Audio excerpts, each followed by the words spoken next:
Greetings. This is Doc Ock coming to you live and direct from Black Facts Headquarters Central here in downtown Kent, Ohio.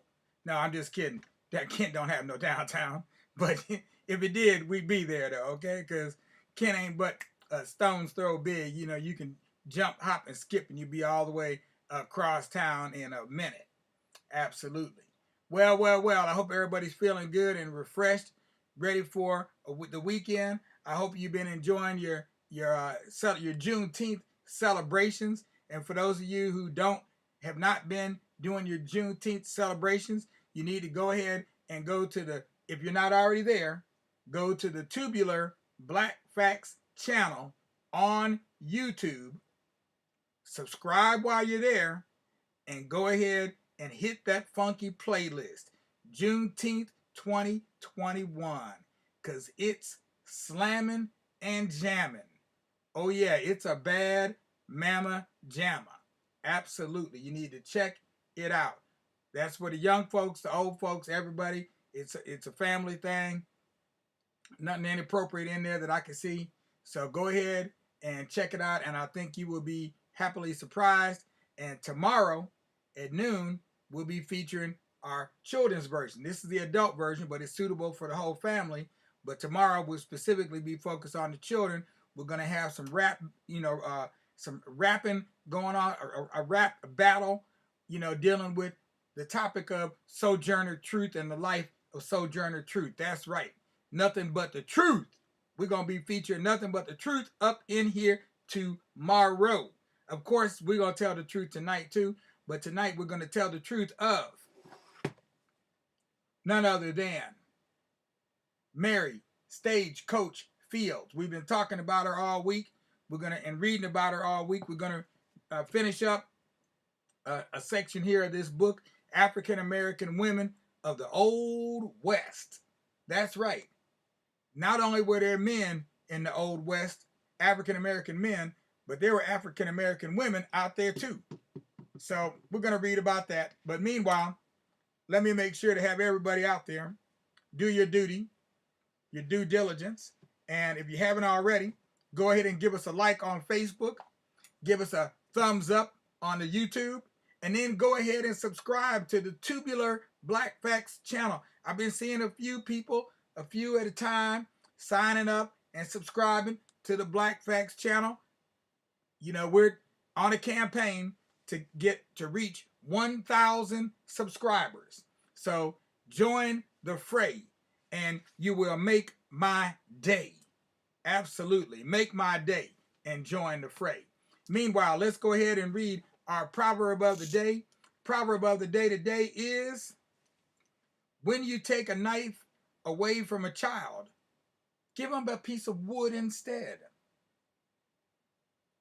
When you take a knife away from a child, give them a piece of wood instead. I tell you, Proverbs can be real deep at times. They can be deep as the ocean, right? And very succinct, because that was very few words, but it's saying something there. I can't quite interpret that. I haven't run into that situation, but somebody out there knows what I'm talking about. And if you're one of those people, chime in, okay? Add your voice to the discussion. We got a chat function out there. That's why I haven't been making these videos specifically for the children, because then we lose our chat function. Okay. No, I don't think so. Okay. So, where are we at? Oh, here we go. Let's go ahead and read. Let's go ahead and read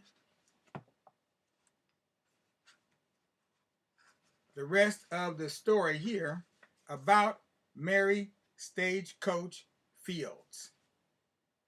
See what's going on with Mary today. All right. The frontier had been inching almost forgot. My bad. Sorry about that. Almost forgot. Start the slideshow.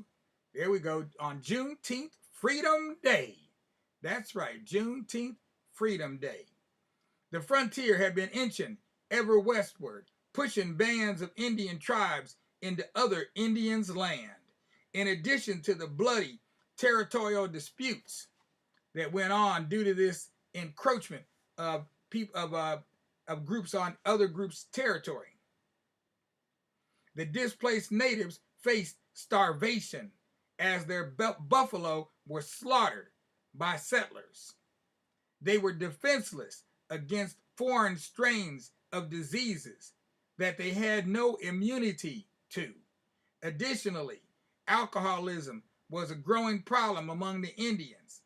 The sisters recognized the desperate plight of the Native Americans and were there to set up relief centers at the missions. They wished to bring Native peoples hope by bringing them closer to God. The Ursuline sisters did not realize just how primitive the conditions they were facing were when they pulled into Miles City, Montana after their 3-day train trip. The temperature was 40 degrees below zero.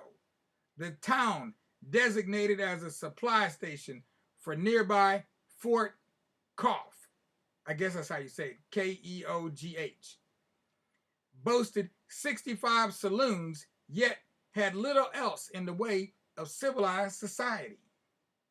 The nuns toiled incessantly to establish a much-needed boarding school for pioneer children. They also worked to establish a mission among the Cheyenne, the Crow, the Blackfoot, and the Gros Ventre. Ventre? Not sure how to say it. That's a French word. Assiniboine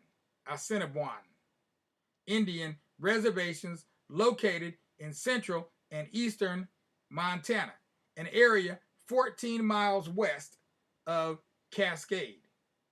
A generous offer of financial assistance from the Jesuits, along with a farm, a few wagons and cows, and $220 worth of provisions, enticed the sisters to establish an extension at St. Peter's Mission in late October 1884. By 1885, the Jesuit priest began turning St. Peter's Mission over to the Ursuline nuns. In April 1885, however, Mother Amadeus became ill with pneumonia. Months of sleeping on the cabin floor through cold winters and wet springs added to the stress of being undernourished and overworked. When word of her illness reached the Toledo convent, nothing could prevent the 53-year-old Mary Fields from accompanying Mother Stanislaus to Montana to nurse Mother Amadeus back to health.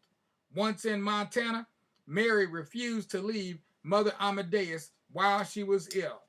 Afterward, Mary insisted on staying on at St. Peter's Mission, and that was final. She too would brave the harsh Montana winters while living in log cabins as long as she could be near her beloved friend again. See, now that's what you call loyal, right? For 8 years, Mary assisted with the building of the Ursuline Sisters Stone Convent, nestled in the foothills of the mountains, 19 miles from the town of Cascade, formerly called Dodge. Oh, sookie, now I didn't know it was called Dodge. Mary, who answered to no one, insisted on earning her keep. She did much of the hard labor herself, hauling, building materials of stone and lumber from the wagon to the site. Hard work was no stranger to Mary Fields, and she was more than willing to tackle any task. Yet she was quick to get her ire up and readily took on any of the hired hands if provoked.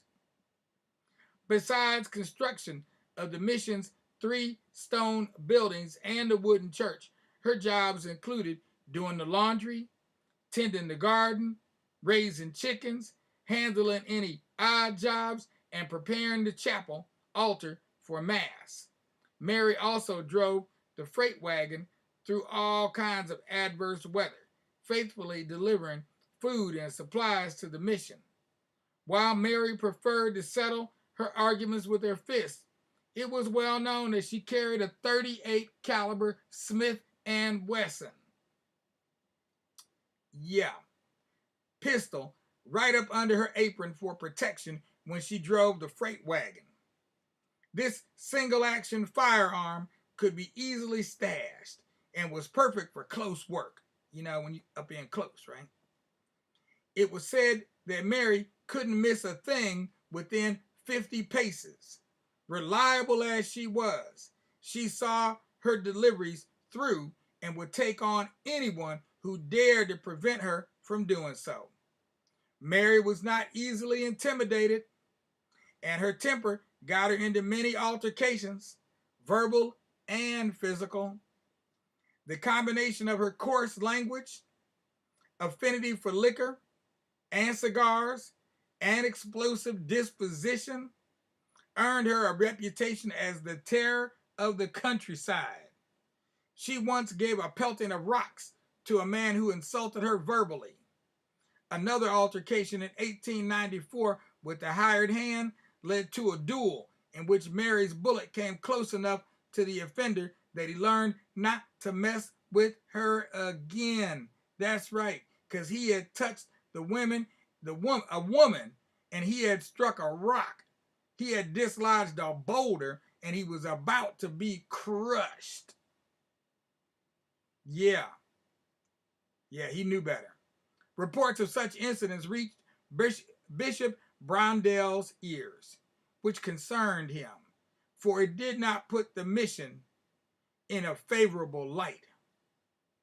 When news of the shootout reached him in Helena, he decided he'd heard enough. The Native American girls were being taught 19th century Victorian customs and manners so as to fit into fine society. There was no place for a showdown at a mission school. The bishop insisted that Mary Fields be directed to leave the mission permanently, and not even Mary herself could dissuade him. After nearly 10 years of unswerving devotion to the Ursuline nuns, Mary packed her bags. To the sisters' great dismay, this directive not only separated Mary from them, but estranged her from the church as well.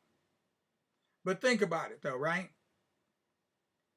They were preparing, it says here, the Native American girls were being taught 19th century Victorian customs and manners so as to fit into fine society. So the question would be, as what? Certainly, they weren't preparing for them to be married to Europeans, to some of those Victorian peoples in the fine society. Certainly, they weren't preparing them for that. So what were they preparing them for? What kind of things were they teaching them? That is an interesting question. We're going to leave that to be answered later.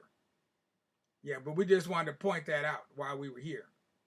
Mother Amadeus saw to it that Mary Fields was not far away, though. She was set up in the restaurant business in nearby Cascade. At age 62, that's Mary standing out in front of her restaurant right there. If you're watching on YouTube, you can see it. At age 62, Mary Fields began her brief career as a restaurateur. Underneath her rough exterior, though, her heart was as big as the Montana Territory. She ended up giving away far too many meals, especially to poor local shepherds. Her continual benevolence toward those who were hungry and the credit she extended to her non-paying customers were, of course, admirable, but her business failed. Refusing food to no one, she went broke not once but twice. Perhaps Mother Amadeus thought it best to concentrate on Mary's skills to find her employment. At 64 years old, Mary still feared no one. She was aggressive and could expertly handle 2 teams of horses better than any man around. Therefore, the Mother Superior managed to secure a job for which Mary was uniquely qualified. Driver for the U.S. Mail. In fact, Mary's route was between Cascade and St. Peter's Mission, and this enabled her to see her friend and the other sisters on a regular basis. Then she became the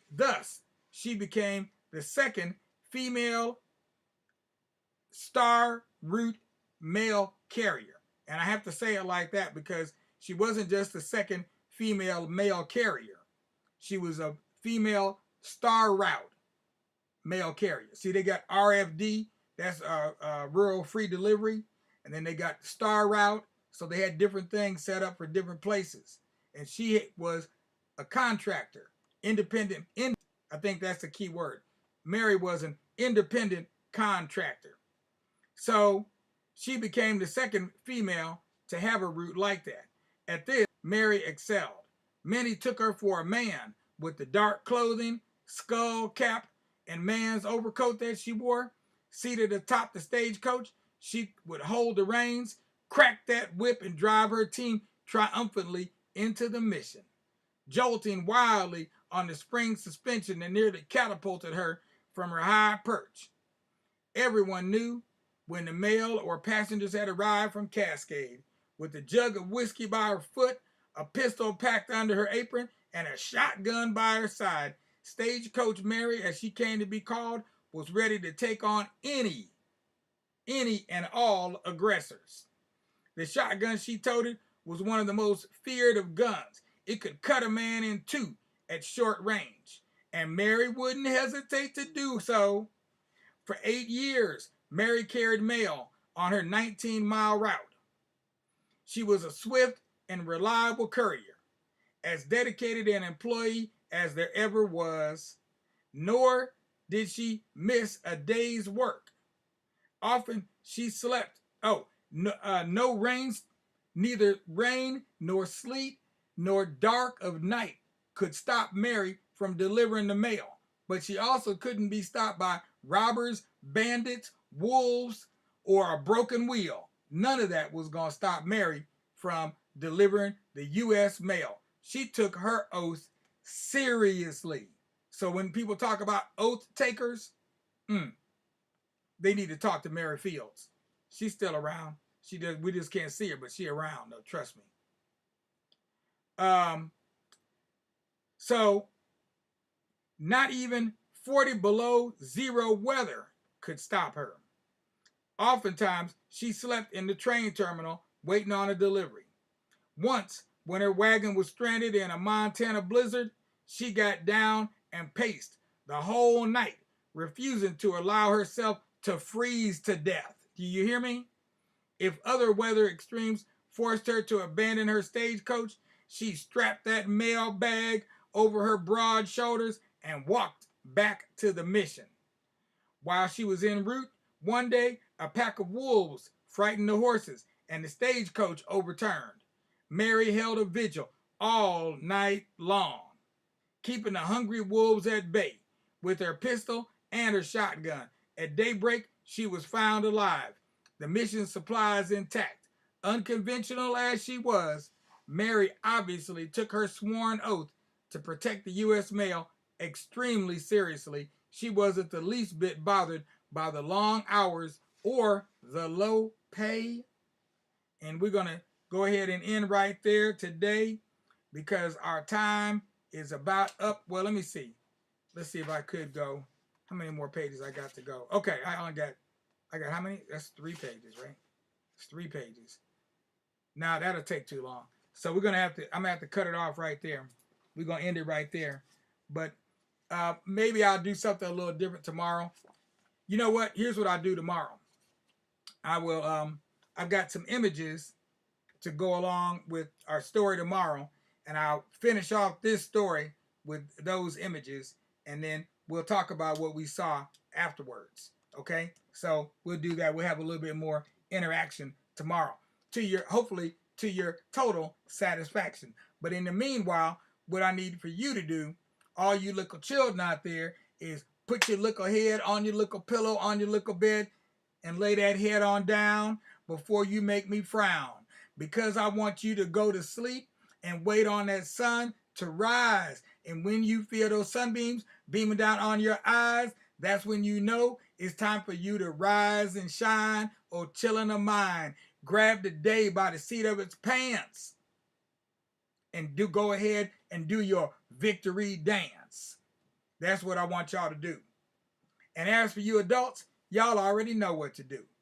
Just a couple things. It's easy peasy lemon squeezy. Start with, if you're watching on Facebook, give us a like. If you're watching on YouTube, please don't be a boob just because you're on the tube. Go ahead and give us a little lube, grease us up a little bit, because we just need to be able to slide right on by. Go ahead and give us a thumbs up on YouTube, and then go ahead and subscribe to the Tubular Black Facts channel. Please do so tonight. Don't wait till later, because that's going to make it difficult for you to take flight. Peace out until then. We'll be back tomorrow with another playlist. The playlist tomorrow will be called Jump for Joy. It's Juneteenth time. Jump for Joy. It's Juneteenth time. So look for that playlist coming up tomorrow at noon. It's going to be a stone gas. You're not going to want to pass on watching that one. And if you can get YouTube on your TV, you can watch it on your TV or listen to it on your TV while you go around the house and do your daily chores, whatever it is you got to do. In the meanwhile, peace with justice, because anything less disgusts us. And we love being discussed, but we don't like being disgusted.